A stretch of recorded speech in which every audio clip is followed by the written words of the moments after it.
ഇത് മാസ് മോട്ടോഴ്സിൽ നിന്നാണ് Honda deo വണ്ടി പെട്രോൾ ലീക്കായിട്ട് വന്നതാണ് കേട്ടോ. അപ്പോൾ നിലവിൽ നമ്മൾ ചെക്ക് ചെയ്യുന്ന സമയത്ത് നമുക്ക് പെട്രോളിൻ്റെ പൈപ്പ് പൊട്ടിയതാണ് കംപ്ലയിൻറ്റ് കേട്ടോ. ഈ പൈപ്പിൻ്റെ നെക്ക് ഇവിടെ സൈഡ് പൊട്ടിയിരിക്കുന്നുണ്ടായിരുന്നു. അതാണ് ആ വഴിക്ക് പെട്രോൾ ലീക്ക് ആയിക്കൊണ്ടിരുന്നത്.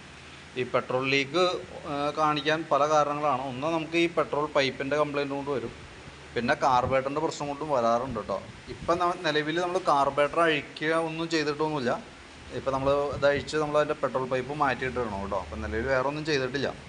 ഈ പെട്രോൾ ഇപ്പോഴത്തെ പെട്രോൾ E20 പെട്രോളാണ്, എത്തനോളാണ് പെട്രോളിനകത്ത്. അപ്പോൾ അത് ഉള്ള വണ്ടികളുടെ കാർബറേറ്റർ കംപ്ലയിൻറ്റ് വരാറുണ്ട്. സാധാരണ രീതിയിൽ ഓവർഫ്ലോ കംപ്ലയിൻ്റ് ആയിട്ടാണ് അത് കാണിക്കുക. നമ്മുടെ വണ്ടിക്ക് നിലവിൽ ആ കംപ്ലയിൻറ്റ് ഇല്ല, പക്ഷെ വന്നുകൂടായി ഒന്നുമില്ല. അതിൻ്റെ ഉള്ളിലത്തെ അവസ്ഥ എങ്ങനെയാണെന്ന് നമുക്കറിയില്ല. നമുക്കിപ്പോൾ ഈ കണ്ട പ്രോബ്ലം മാത്രം നമ്മൾ സോൾവ് ചെയ്തതാണ്. പെട്രോൾ പൈപ്പ് പൊട്ടിയത് നമ്മൾ മാറ്റിയിട്ടുണ്ട് കേട്ടോ. വേറെ ഒന്നും ചെയ്തിട്ടില്ല. വേറെ നമുക്ക് സർവീസ് വർക്ക് വേറെ കംപ്ലയിൻറ്റുകളൊന്നും പറഞ്ഞിട്ടില്ല.